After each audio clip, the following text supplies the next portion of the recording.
Armando Aguilar, the founder of My Fight with Fat. We're here again with our therapist, Armando Gonzalez, and I want to bring you this. First of all, I want to point out that Armando came all the way from Sacramento to do this for us. So that shows you his passion, his wealth, and what he wants to do for us and everybody. So I want to talk a little bit more about my story, my struggles, my emotions, the things that I went through. One of them being the fat kid that people used to bully, the ups and downs, loss of confidence, loss of love. Obviously I regained those and I teach that about it, but I do want to talk about it in a more of a medical format. So do point out a little bit to us more, why does our mind work that way and why does our mind do that? Well, I think a lot of what I know from your story and what you've mentioned, like you mentioned about being bullied growing up, those are all events that I would like to consider traumas in your life. And as we look at those now in a different light as trauma, and we look at it in the grand scheme of things, looking at your story and who you are, that's profound. And so I think a lot of times what happens is you talk about the stigma of obesity and the fact that we don't talk a whole lot about what it's like to be overweight. And I know, again, because I've struggled with obesity my entire life as well.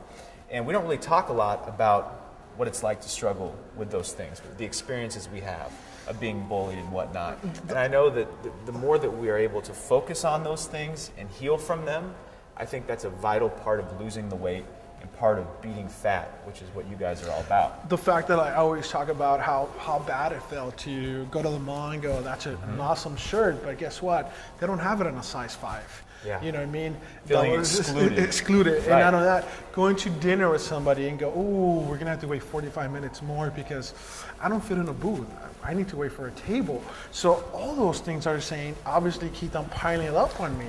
And those are things that as you internalize through the years, become a big piece of your identity and who you are. And I think that unfortunately what happens when people lose weight in a drastic amount of time, in a short time span, those things are never really dealt with. If I were to take you today and you said, I don't care anything about that, all I want to do is lose the weight, which a lot of people do. Unfortunately, they never really give themselves a chance to heal. And my fear for those people and the clients that I've worked with is that if they don't go to the depths of healing those old wounds, those things are going to keep bubbling to the surface and have them maybe showing up in other forms of addictions, or potentially continuing to hinder them in their relationships. Because they've never been dealt with. They've never been dealt with. And they never made that mind change. Exactly. If you never make that mind change, you can never change your body because your mind's still doing the same action over and over and over. Kind of the law of attraction. If you don't make a change to something positive, you're going to attract negative and negative and negative and negative and negative.